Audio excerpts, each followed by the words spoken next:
Welcome back to my channel, and we are painting this adorable frog today. It is by request. The painting itself was by request, and then the tutorial was by request separately. So here we are. We're jumping right into our little frog here, and I am doing wet on wet. The wet on wet is because we want it to blend in from the darker edge of the frog where it's going to, be rounded, and into the mouth area, which is just a lighter area, which you'll see once we get to that point. But starting with wet on wet, and I am going to add a sap green. I'm going to go around the edges. It's a sap green, and I also used a gamboge to give it a more of a the sap green is a really beautiful, vivid green, almost like a beautiful, I want to say an aloe plant, but I don't even think an aloe plant is has bright. It's like that really pretty, lush green leaf color, and I wanted to tone that down a bit. So I used the gamboge, and then because I do go into more of a yellow tone, it was just a really nice natural progression. So I made it a little less bright green. So if you want to keep it the bright green, you can, of course, but um, I just like the way it looked with the sap green going into the gamboge. And then as I get around to the mouth area, I go into a little bit more of a yellow. And you can kind of see the yellow seeping out a bit, which is a perfect effect for what I'm going for. And then I'm going to go and put a little bit more of the green around the edges to give it a little bit more of a shadow. And I know a lot of people ask a question of how you do the shadows. Typically, you want your shadow, like if you're trying to do something like this, where you just want something to look a little bit more round, or the shadow is on a colored surface, you just want to use a darker version of the color that you're using, and darker meaning just less water.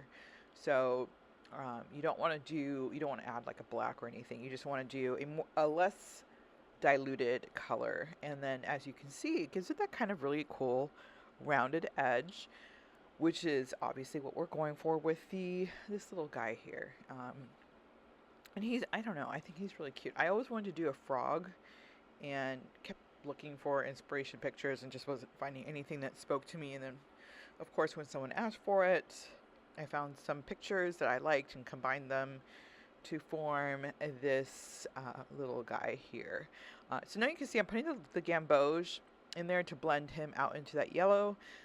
He's still got a wet surface there. That paper is still quite wet, so the blending is easy to do. If you're putting color on there, you're finding that it's not blending so well, your paper is not wet enough. And then I take a clean, dry brush to just blend out that edge there that I did. So it gives it that nice, soft blend, not a harsh line. So clean, dry brush to blend. And when I say dry, meaning I just soaked up all the water from it when I cleaned it. I don't want it so dry that it just does a smudge. So you don't want to use a brand new brush. You want to use a brush you've been using. Just make sure it's clean, and then just soak up that excess water. And that's what I mean by a clean, dry brush. So not so dry. And then I'm going to do his arms and little fingers. Are they called fingers?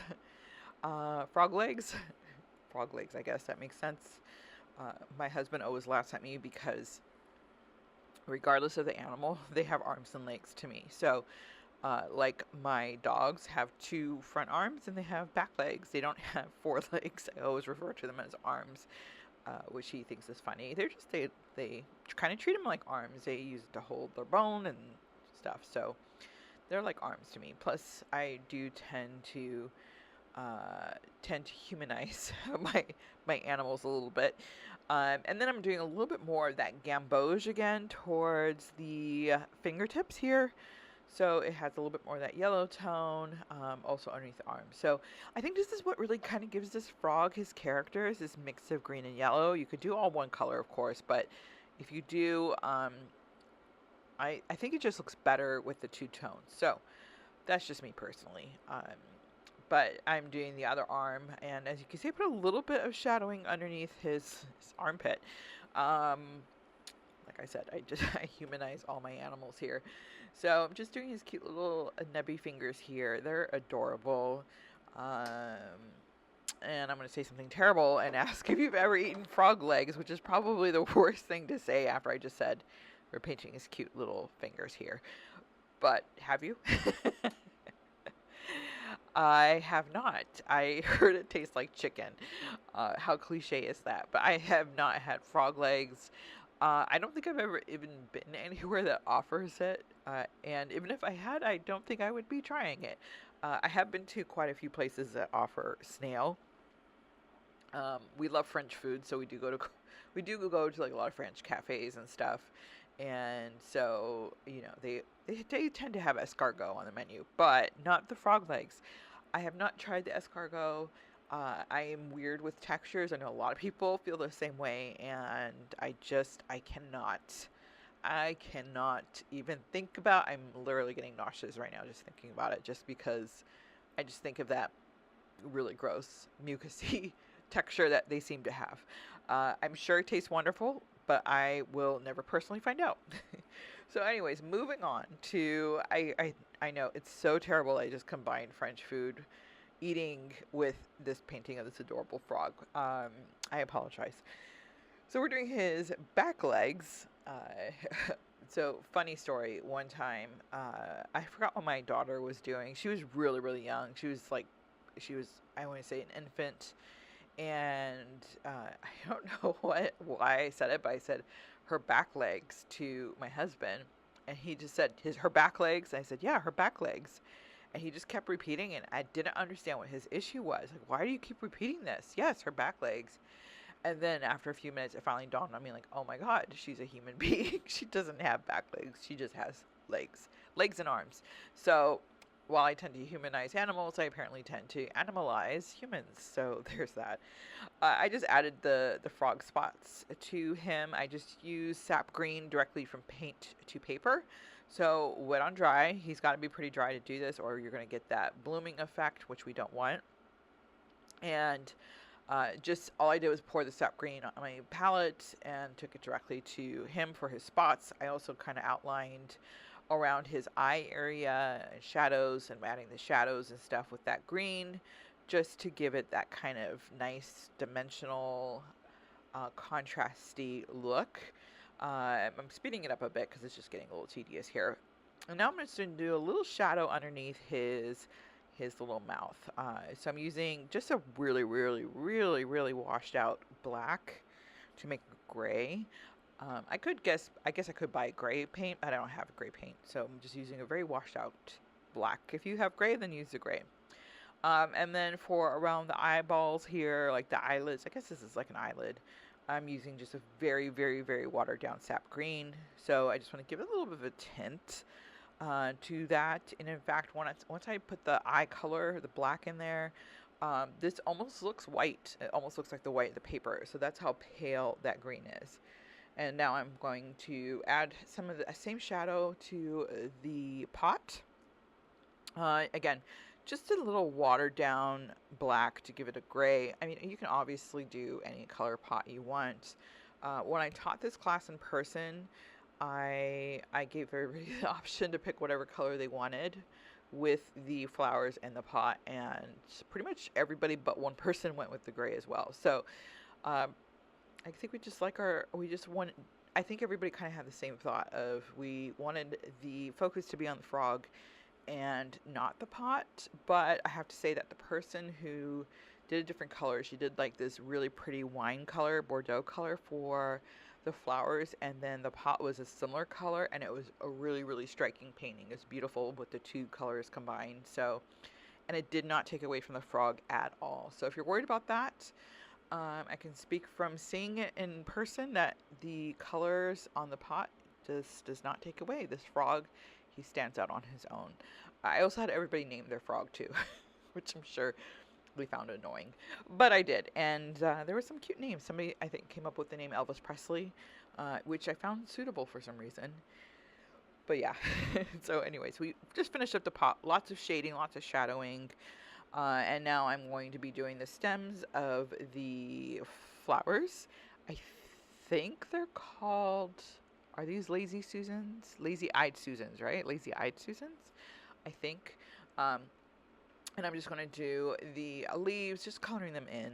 I trace it. I will give you the stencil, of course, in the description above or below, and you can trace this yourself. Same thing, sap green. Toned it down a bit with the gamboge just to make it a little bit more subtle. And I did some of the leaves lighter than the other ones just to give it that kind of like putting one in the foreground, one in the background. You know, leaves are not all the same color. I am sitting here at my desk in my art studio, and I'm staring out at, let's see, 1, 2, 3, 4, 5, 6, 7, 8 giant maple trees right in front of my windows here, and I can see all sorts of shades of green, which is it's really beautiful. So just filling up the leaves here, just speeding this up a little bit because again, once you see me paint one leaf, you've seen me paint them all. And just doing the leaves first. You can kind of see the frog dried a little bit. Really cute, right? I just think that yellow and that green combination is just so cute. But as I finish up these stems here, you of course can do whatever colors you want for your flowers. I went with a purple tone. I went with purple just because I feel like most people like purple the most. Because when I when I ask people what color they want to do purple. So I picked a color I thought was popular because, of course, I'm using these for my sip and paint. So I was teaching this in my sip and paint, and I'm always trying to think of what is striking to people, what's going to call to people, because I want to get more people to sign up. And so I picked purple.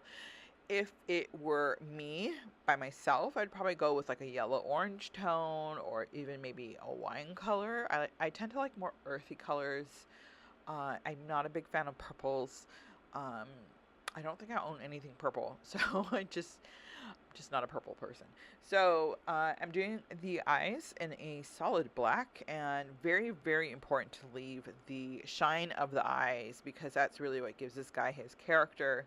I do the black at the very end. And when I say end, I mean end of this section of the frog. I had already gotten all the green done and that light green, because if you do the black first, then you run the risk of that black bleeding into your other parts of the eye, and we definitely don't want that to happen. So I would leave that for the last part of the eye. And now I'm doing the gray mouth just to give him a little bit of a gap. And I put a little bit of a shadow around the edges of his mouth, so it looks like he's smiling a bit. It gives him that little bit of character. I can't even say anthropomorphizes. I just made up a word. This frog makes him human-like. So let's give him a little smile and adding just a little more shadow. I'm a big light and shadow person when it comes to painting. I just really, really like that contrast. It tends to be my style just because it's what I like. It's what I'm driven towards. I think it just gives it a little bit more personality.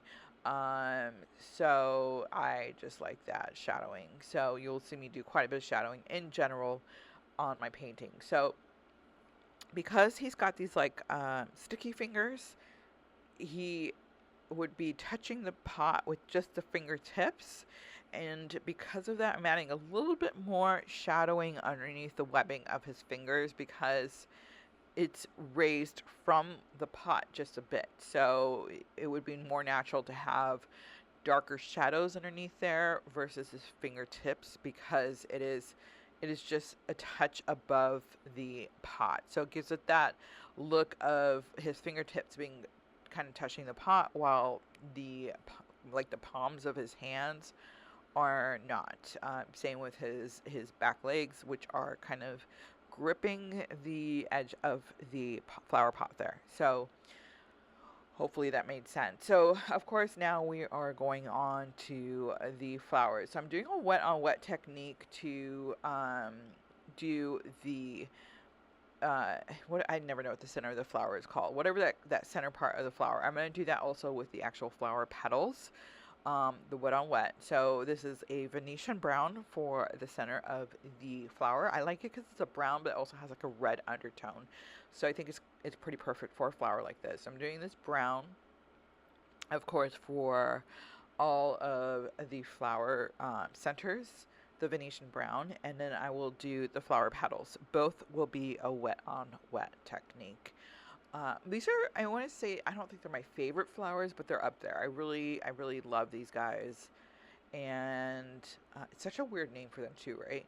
I think they're really pretty, and I love that there's a building right by my house that has so many of them. They're so tall. They're like 5 feet tall, and they're beautiful. So I am now taking a micron pen and tracing around the eyes and the eyelid. It just makes a pop. It gives it a little bit more of an illustrated look. If you don't want to do that, you of course don't have to. You can see kind of on the left without it what it looks like, and then the one on the right now that I'm doing it to. I personally really like it. I think it makes it pop. And I use a micron pen just to make this a little bit easier. If you're comfortable with your brush lines, then by all means use a brush. I'm about equally comfortable with my pen as I am a brush, so for me, I can go either way. I can do a small brush to do the lines, or I can do a micron pen. It just depends. So I have no rhyme or reason to why I pick which one. But for when I'm teaching a sip and paint, I'm trying to keep them as simple and easy as possible. I always give people the pen or a marker. It's just, why make it more difficult? They're having their wine and their cocktails, and they're chit-chatting, and they're not trying to, become a Michelangelo at a sip and paint. So I just try to make it easy. Added the dark color to the center of the pot to also obviously give it that, there's either dirt in it or whatever it is. You can't put flowers in a pot without dirt, right? So I got the dirt in there, and of course going back and adding more shadow, because that's just what I do. Put a little streaks on the side of the lip of the pot there, just to give it that kind of textured look, and just adding a lot more darker lines here just to make it look a lot more three-dimensional. As the painting dries, you'll kind of go back and forth and do that. You'll add, shadows here and there. Of course, I'm adding the the pot's got to sit on something, so it's sitting on this table. I think I made it a little bit of a green tone, but I didn't care. I was like, whatever. Green table, whatever, it works. So just giving a little tiny shadow, nothing major. I just didn't want it to pull from the pot, but I also didn't want it to look like there's no light there. So just add a little bit of a shadow. This is dark now, but it will dry it quite a few shades lighter. All right, so for the flower petals, we are going to do, like I said, a wet on wet. I'm going to add the purple. I like to do it at the base and the tip of the flower because I want most of the color to be dropped there. That's where the petals kind of fold in, so you want it to be a little bit darker. It's kind of rolling over the edge. It gives it that nice rounded look. But I'm doing wet on wet first. And then once it dries, I will go back with the same color and I will add in some details. So this is what you want for your base first. I'm just kind of pushing them along just so it gives a nice even color throughout. And like I said, put a little bit more at the base there, just, because it's gathered into that center part. I will also go in and add a little bit behind it. So, the flowers don't just have flowers on one side of it. It goes all the way around. So you do want to give that three-dimensional look by making sure the petals fall behind other petals as well. Otherwise it just doesn't look realistic. So just speeding through this, like I said, you see me paint one, you see me paint them all. So just speeding through it, I'm okay with this being a lot lighter. There's different shades of flowers, different purples. Getting more towards the end here, as this dries, I will go ahead and add some details and stuff, which we will do here in a second. Yep, sir, let it dry. All right, so let's add some details towards, and then just add some final touches to this painting so that it is nicely wrapped up. Just go through, see what you think is missing. I like adding these little streaks to the flowers because flower petals have these little ridges in them. So that's what I'm adding right now. And then of course this one's kind of falling behind the other flowers, so I'm making it a little bit darker. But as you can see, flowers do have to be dry to do this effect. So maybe use that time to go grab coffee or wine, depending on what time of day you are painting this. And then I will also, as I finish this, I will also add a couple of those little dots to the center part of the flower, just to give it that nice little texture that the center part has. It looks like the seeds, right, of the flower. And then add any final touches that I think it needs. What do you think? Do you think this guy is really cute? Do you like this tutorial? Do you want more like it? Do you have any special requests? I had somebody request seagulls sitting on a fence post, so I will work on putting that together. But as the holidays are approaching, I will be doing a lot of those videos. I know you probably don't want to hear about holidays right now, but unfortunately, as a business owner, I have to think about them at this time. So let me know what you think. If you completed a piece like this, I would love to see it. Tag me in it on Facebook, Instagram, or just comment below and let me know that you've completed it and what you think. And then, I'm curious what colors you picked. And then let me know, have you eaten escargot and frog legs, and what did you think? Curious minds want to know. Don't forget to hit that like button and subscribe and share it. I depend on people like you to help me grow this channel, and I would love for more people to be exposed to this. So other than that, have a wonderful afternoon and hope you enjoy your little frog in a pot.